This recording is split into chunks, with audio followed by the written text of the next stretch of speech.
And he said, don't play those games with me. Don't try and use guilt trips on me, because guilt trips won't work with me. Come here and be honest, and I'll meet with you. Muma went. On New Year's Eve 2018, she drove to the prison where Larry was held in Scotland County, North Carolina. She hoped Larry would give her something, anything, to help Daniel's case. Decided it would be a good step to take for the end of the year 2018, that we had worked so hard on Daniel's case, and maybe we'd have something to start the new year with. Turns out she got a lot more than she expected. He said he did not see Daniel Green shoot James Jordan. Well, on this week's episode of Follow the Truth podcast, host Amanda Lamb has Larry Demery's side of the story, along with Daniel Green. He is convicted of killing Michael Jordan's father back in 1993. Amanda joining us live now to give us a preview of what you can hear today. Amanda, we know Larry's never been outspoken or really very talkative in general. Do you think the way he presented himself played a role in how the public viewed him and Daniel?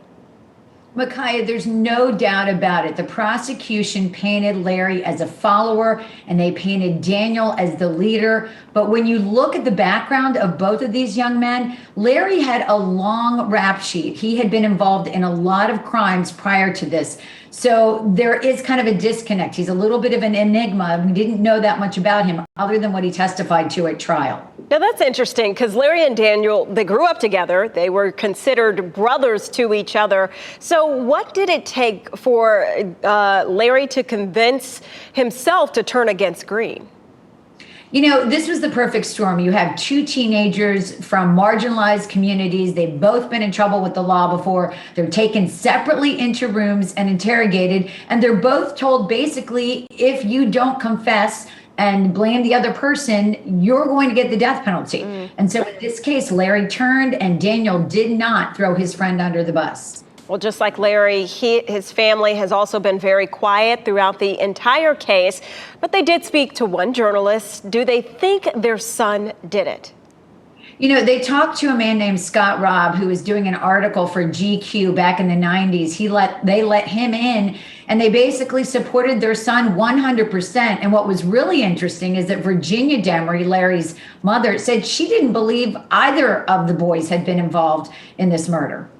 And Larry reached out to Daniel's family a few years back. What was that conversation like? Right. Well, Elizabeth Green says she received a postcard from Larry in prison. And in that postcard, he said he was sorry, that he didn't have a choice, that blood was thicker than water. And she took that to believe that maybe his family had been threatened in some way, and he felt like he had to confess and make a plea deal and turn against Daniel. Wow. Well, Daniel Green's attorney got an explosive statement from one journalist that could change this case entirely. What can you tell us about that? 100%. It's hard to believe that this didn't come forward before. A woman named Connie Brayboy, who was the editor of the Indian Voice back in the 90s, interviewed Larry Demery in jail prior to the trial. And she says he told her he did it and Daniel Green didn't have anything to do with it. She never reported that. It's a belief that she knew Virginia Demery and thought maybe this was, going to be anti the Lumbee community. But in 2015, she sat for a sworn affidavit with Daniel Green's attorneys at that time. And she said the same thing. She said, Larry Demery told me he did it. Daniel Green didn't do it. So pretty explosive stuff.